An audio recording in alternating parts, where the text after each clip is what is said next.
ازيكم عاملين ايه؟ يا رب تكونوا بألف خير. قولولي بقى، خللتوا البوري ولا لسه؟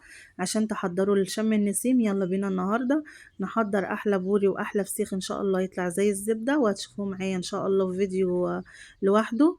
بس النهارده هنشوف طريقه التحضير مع بعض زي ما احنا شايفين كده. بغسل السمكيه بس، براعي ان انا ما ادخلش الميه جوه بطنها. بصوا زي ما احنا شايفين كده بالطريقه دي. بس اغسل السمك كله بنفس الطريقة وميل السمكية كده راسها من تحت علشان انضف راسها كويس. بيبقى في حاجات هنا يا جماعة برضو، خلي بالكم. بصوا نضفتها كده، وادي الحاجات نازلة اهي في الحوض زي ما انتم ما شايفين كده. فلازم بجد نغسلها كويس من الخياشيم دي بتاعتها. هتغسليها بقى كده بالطريقة دي، وهتنيميها كده عشان تصفي ميتها خالص. وبعد ما تغسلي البوري كله زي كده، هتقومي حاطاه في التلاجة من بالليل مثلا لغاية تاني يوم. هتلاقي السمكية بقى يعني دلوقتي شكل، وتاني يوم السمكية نشفت كده ويعني زي ما هوريهالك. تمام كده يا جماعة. كده الفرق بين البوري اول ما تشتريه والبوري بعد ما تسيبيه بقى في المصفاية يتصفى براحته خالص. هي دي طريقة التخليل يا جماعة، وشرط اساسي ان السمكية لازم تنشف. بصوا ادي طريقة الغسيل، طريقة سهلة جدا. وعايزه اقول لكم طريقه التخليل البوري كمان اللي لسه ما خللش، طريقه حلوه وسهله وبسيطه، يعني ما فيهاش اي حاجه، ما فيهاش اي تعقيد. فانت ليه بقى تشتريه جاهز؟ ما انت ممكن تجيبي انضف سمك وتخلليه بايديكي كمان. وهنغسل السمك كله بنفس الطريقه زي ما وريتكم. وبعد ما نغسله خلاص وهنشفه بقى بالطريقه ديت، وهنحط هنا مناديل في الراس بتاعت السمكيه. برضو مش عايزه تحطي مناديل ما فيش مشكله، هو كده كده لو في دم او حاجة هيصفيها في المصفاية، هيصفي ميته كلها. والسمكية هتبقى زي ما هوريكي كده. بصوا حجم البوري ده يا جماعة حجم متوسط. انتي ممكن تجيبيه اكبر من كده كمان، هيبقى احلى كمان برضو. بس الحجم ده برضو جميل، ما تجيبيهاش صغيرة قوي. والبوري يا جماعة بمدة التخليل بتاعته بتبقى من 10 ايام لغاية شهر. لما السمكية تكون متوسطة كده بتبقى ممكن تاخد 15 يوم 20 يوم. اما لما تكون كبيرة ما تستعجليش عليها وتفتحي بعد شهر احسن. خلاص كده يا جماعة اعملوا كله كده بنفس الطريقة، وهحطه في التلاجة. وهسيبه بقى من بالليل لغاية تاني يوم الصبح او تاني يوم بالليل. انا بصراحة عملته المغرب وسبته في التلاجة، وعملته تاني يوم برضو قبل المغرب بشوية. خلاص كده السمك جاهز معانا. حطه كده في التلاجة وهسيبه بقى براحته لغاية اما يتصفى. بس اهم حاجة زي ما قلت قبل كده ان احنا هنسيبه في التلاجة من بالليل للصبح. هنسيبه مدة حلوة، يعني احنا مش هنسيبه ساعة ولا 2 بس، لا. هنسيبه حوالي 10 ساعات لغاية لما اوريهولكوا بقى بعد ما يطلع من التلاجة شكله ايه وايه الفرق دلوقتي. بصوا يا جماعة السمكية طرية ازاي دلوقتي، السمكية جاية فريش كده وطازة. اما تاني يوم بقى هتبقى بالشكل اللي هوريهولكوا. دلوقتي هنحضر الملح اللي احنا هنملح بيه البوري. حطيت ملح ناعم، بس لو عندك ملح خشن كمان يبقى افضل. تحطي شطة، ولو عندك بابريكا كمان. حطيت كركم وحطيت ورق لورا، بس الحاجات دي يا جماعة الكركم ورق اللورا بس عشان منكهات بس مش اكتر. لكن لو مفيش غير شطة وملح خلاص، او انتي حابة تحطي شطة وملح بس تمام. وادي شكل السمكية يا جماعة تاني يوم. بصوا نشفت ازاي، هي دي اهم حاجة في طريقة تخليل البوري. بصوا السمكية طبعا في فرق زي ما انتم ملاحظين كده بين السمكية وهي لسه جاية وبين السمكية تاني يوم. هو ده المطلوب يا جماعة. خطوة مهمة جدا لكن في نفس الوقت سهلة، يعني ما فيهاش اي حاجة. بس هخلط ده كله مع بعضه وهجيب السمك بقى وهشيل منه المناديل. وبعد كده هوريكم بقى هنكبس ازاي الراس. يعني هنحط لها ملح كفاية جدا، علشان هي دي اهم حاجة برضو في تخليل البوري. بصوا الطريقة دي، هتحطي من الناحية دي ومن الناحية دي الملح، تحطي كمية حلوة وتدوسي على السمكية كده تطريها شوية، بس مش قوي يا جماعة، على الخفيف بس. وهنبتدي بقى نحط الملح في راس السمكية اهو بالطريقة دي، لغاية اما تكملي راس السمكية كلها ملح، يعني مليها على الاخر. وبس كده خلاص يا جماعة. وهبتدي بقى احط لها الملح، وهنحاول بس نتبل السمكية كده من الناحيتين، وهنعمل السمك كله بنفس الطريقة. سهلة جدا يا جماعة الطريقة، وقولوا لي بقى في الكومنتات خللت ولا لسه. ولو لسه ما خللتيش يلا بقى اتفرجي على الفيديو. وروحي هاتي كيلو بوري او 2 كيلو وجربي فيهم، بس جربي في كيلو بس لو انتي قلقانة.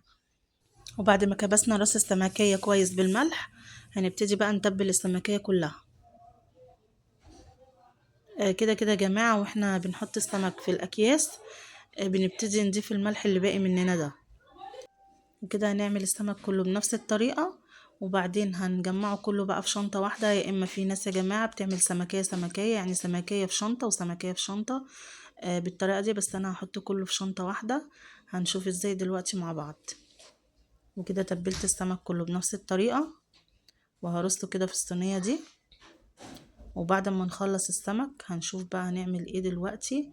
وهنجمع شوية شنط حلوة كده معانا، يعني لازم تجمعي حوالي 3-4 شنط علشان السمك ما يتهوش خالص. وكمان هنطلع الهواء من الأكياس اللي هنحطه فيه. يعني يا جماعة بقى الطريقة دي حلوة قوي وسهلة جدا، يعني تقدري تعملي بقى في بيتك وما تستصعبيش. يعني انا بقول لكم الطريقة دي ان شاء الله هتنجح بإذن الله. وبعدين هنعمل فيديو مع بعض هنشوف السمك البوري بعد ما تخلل. لازم ان شاء الله نفتحه مع بعض يا جماعة علشان نشوف النتيجة. بس والحقي بقى قبل ما شم النسيم علشان ياخد مدته الكافية. هاتي من دلوقتي وحضريه وسيبيه في التلاجة لغاية لما ينشف. اهو يا جماعة بصوا السمكية باينة قوي ان هي نشفت خالص. تمام كده، بس كده.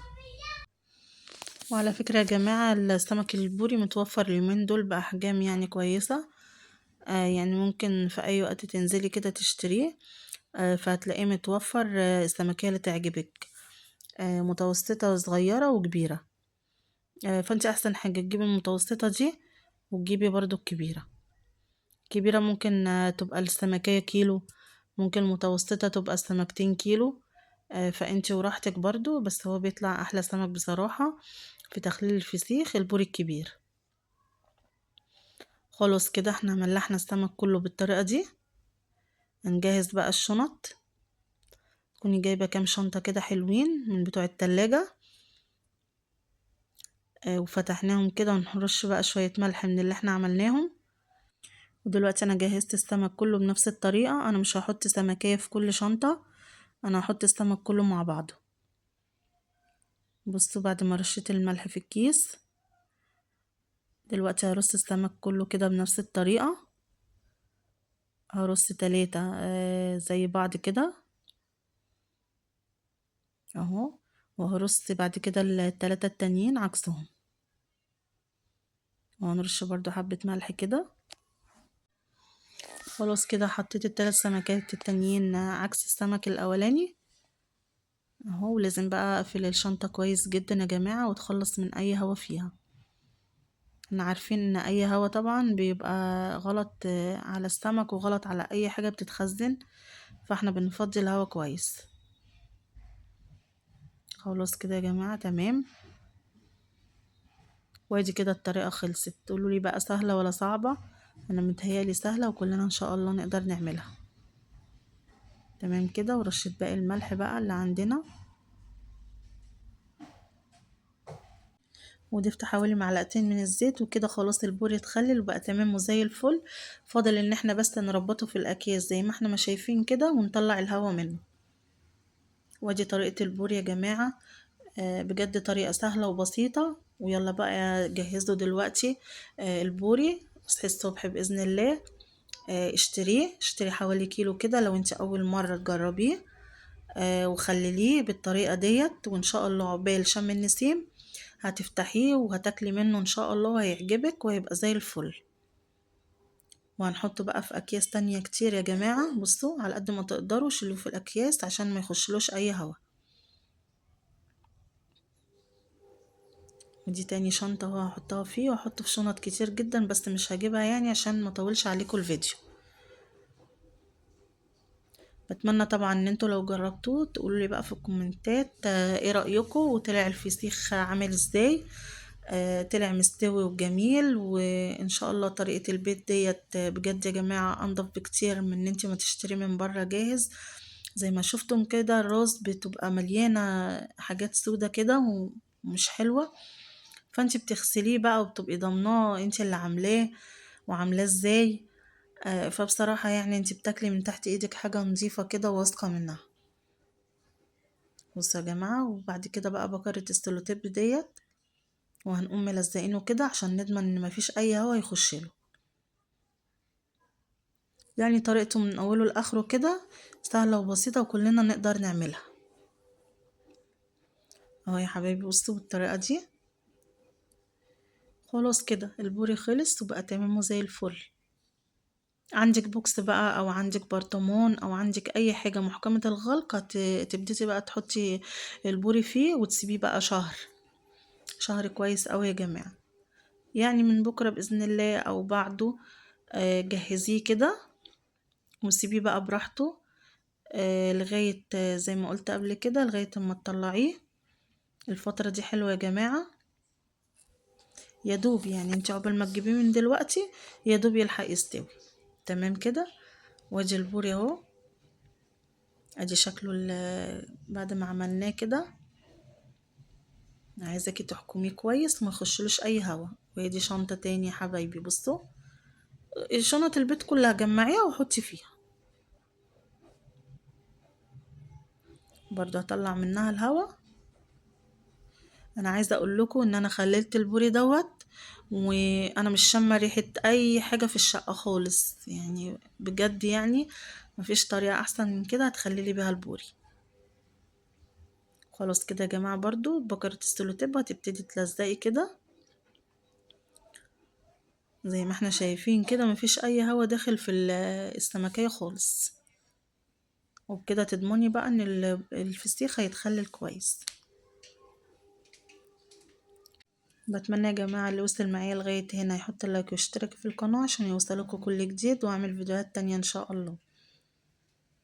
خلاص كده يا جماعة بصوا زي ما احنا شايفين اهو، اجيب البوكس بقى واحطه فيه، وبكده هقفل بقى على البوري واسيبه كمان بقى يستوي براحته. كده تمام يا جماعة. حطيه بقى في اي حتة في المطبخ كده او في البلكونة، وان شاء الله يطلع زي الفل. اتمنى اشوفكم على خير الفيديو الجاي ان شاء الله.